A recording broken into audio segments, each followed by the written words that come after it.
ഒരു വ്യക്തിയുടെ ശരീരത്തിലേക്ക് കടന്നു കയറുവാൻ ഒരു അവകാശം ആർക്കും ഇല്ലല്ലോ ശ്രീ രാഹുൽ. അപ്പൊ ജഡ്ജി വളരെ വ്യക്തമായിട്ട് ഇതൊരു അഭിഭാഷകൻ, പ്രതിയുടെ അഭിഭാഷകൻ എന്നുള്ള നിലയിൽ ബട്രസ് ചെയ്യാൻ ശ്രമിച്ച ഒരു പോയിന്റിനെ റിപ്പൽ ചെയ്തുകൊണ്ട് തന്നെ കോടതി പറഞ്ഞത് ഞാൻ എന്റെ ഹൃദയത്തിലെടുത്ത് അതെന്റെ കാഴ്ചപ്പാടിന്റെ ഭാഗമാക്കിക്കൊണ്ട് തന്നെയാണ് ഞാൻ ആ മറുപടി പറഞ്ഞത്. എത്ര പല ആരോപണങ്ങൾ ഉന്നയിച്ചിട്ടുണ്ടാകാം, അതുകൊണ്ട് ഈ ആരോപണം ശരിയല്ല എന്നുണ്ടോ? ഇതിന്റെ ആരോപണത്തിന്റെ ഗൗരവത്തെ ശരിയാണ്.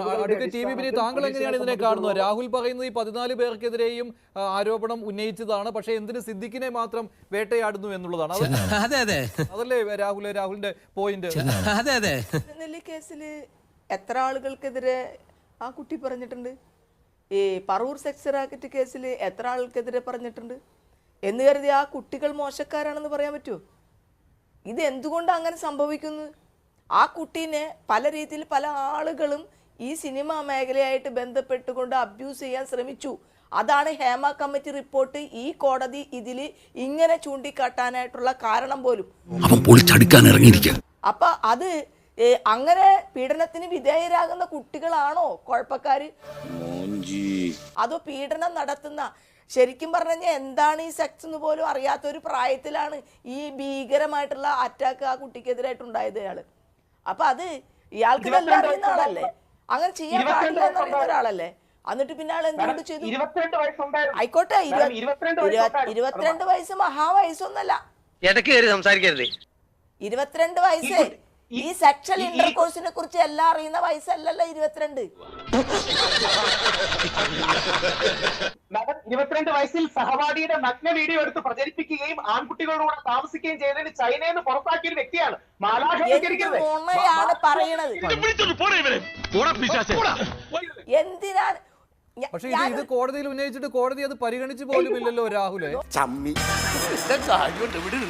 നോക്കൂ രാഹുൽ, നിങ്ങൾ ഈ വിക്ടിമിനെ എത്ര മോശമായിട്ട് കോടതിയുടെ ജഡ്ജ്മെന്റിലുള്ള കാര്യത്തിനെ പോലും വയലേറ്റ് ചെയ്തുകൊണ്ട് കോടതിയെ സുപ്രീം കോടതി നിങ്ങൾ എന്തിനാണ് വിക്ടിമിനെ എന്തിനാണ് നിങ്ങൾ ഇങ്ങനെ പറയുന്നത്? നിങ്ങൾ ആദ്യം പറയേണ്ടത് ആ ഇൻസിഡന്റ് ഉണ്ടായോ ഇല്ലയോ. അഭിലാഷ് കൃത്യമായി പറഞ്ഞില്ലേ, എത്ര മോശമായിട്ടുള്ള ഒരു സ്ത്രീ ആയിക്കോട്ടെ, ആ ഇൻസിഡന്റ് ഉണ്ടായോ, നിങ്ങൾ റേപ്പ് ചെയ്തോ ഇല്ലയോ, അത് പറഞ്ഞാ പോരെ? ഇങ്ങനെ പോയാൽ സംഗതി കുഴയും. എന്തിനാണ് ആ കുട്ടീനെ ഇത്തരത്തിൽ മോശമായി നിങ്ങൾ പ്രഖ്യാപിക്കുന്നത്? എന്താണ് നിങ്ങൾ ഇത്രയും മോശമായി? രാഹുൽ കുറച്ചു നേരമായി ചൈനയിലെ കാര്യം പറയുന്നുണ്ട്. ശ്രീമതി ടി ബി മിനി, ചൈനയിലെ കാര്യം രാഹുൽ ആവർത്തിച്ച് പറയുന്നുണ്ട്. ഇത് കോടതിയുടെ പരിഗണനയിൽ വന്ന കാര്യമല്ലേ മുൻകൂർ ജാമ്യം പരിഗണിക്കുന്ന സമയത്ത്?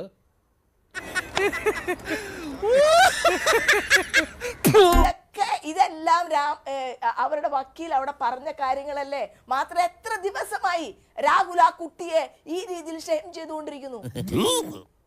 മാഡം ഇത് സത്യമല്ലേ മാഡം? ഇത് ഞാൻ ഉണ്ടാക്കി പറയുന്നതാണോ? ഈ വ്യക്തിക്കെതിരെ ഡോക്യുമെന്റ് എവിഡൻസ് ഉള്ളതല്ലേ? ഇത് കേട്ടതൊന്നും ഞാൻ ഉണ്ടാക്കി പറയുന്നതാണ്. ഇത് സത്യമല്ലേ? ഇത് യൂണിവേഴ്സിറ്റിയുടെ ഡോക്യുമെന്റ് പേപ്പറാണ്. ഞാൻ കൈമടക്കുന്നത് ആ കുട്ടിക്ക്. രാഹുൽ ഒരു പ്രോസ്റ്റിറ്റ്യൂട്ട് ആണെന്ന് വിചാരിക്കും. നോക്കൂ രാഹുൽ, ഒരു പ്രോസ്റ്റിറ്റ്യൂട്ട് ആണെന്ന് വിചാരിക്കും, നിങ്ങളുടെ ഭാര്യയാണെന്ന് വിചാരിക്കും. നിങ്ങൾ ആ കുട്ടിയുടെ സമ്മതമില്ലാതെ, ആ സ്ത്രീയുടെ സമ്മതമില്ലാതെ ഒരുത്തൻ കൈവച്ചാൽ അതിന് ശിക്ഷ വിധിക്കുന്നതാണ് നമ്മുടെ ജൂറിസ്പ്രുഡൻസ്, നമ്മുടെ മനസ്സിലായോ? അല്ലാതെ ആ കുട്ടിയെ മോശക്കാരിയാക്കുകയല്ല ചെയ്യേണ്ടത്. നല്ലോണം കിട്ടിയോ? സാമാന്യ ഭേദപ്പെട്ട രീതിയിൽ വ്യാജ പരാതി അല്ലല്ലോ, ഓ കുട്ടി കൃത്യമായി പറഞ്ഞിട്ടുണ്ടല്ലോ. പ്രശ്നമില്ല, അച്ഛൻ ചെയ്തിട്ടുണ്ട്. അല്ല, രാഹുലിന്റെ അച്ഛനാണോ സിദ്ദിഖ്? രാഹുലിന് എത്ര അച്ഛനുണ്ട്? അല്ല, ദിലീപ് അച്ഛൻ, സിദ്ദിഖ് അച്ഛൻ, മുകേഷ് അച്ഛൻ, മുതലും പലിശ ചേർത്ത് കിട്ടി.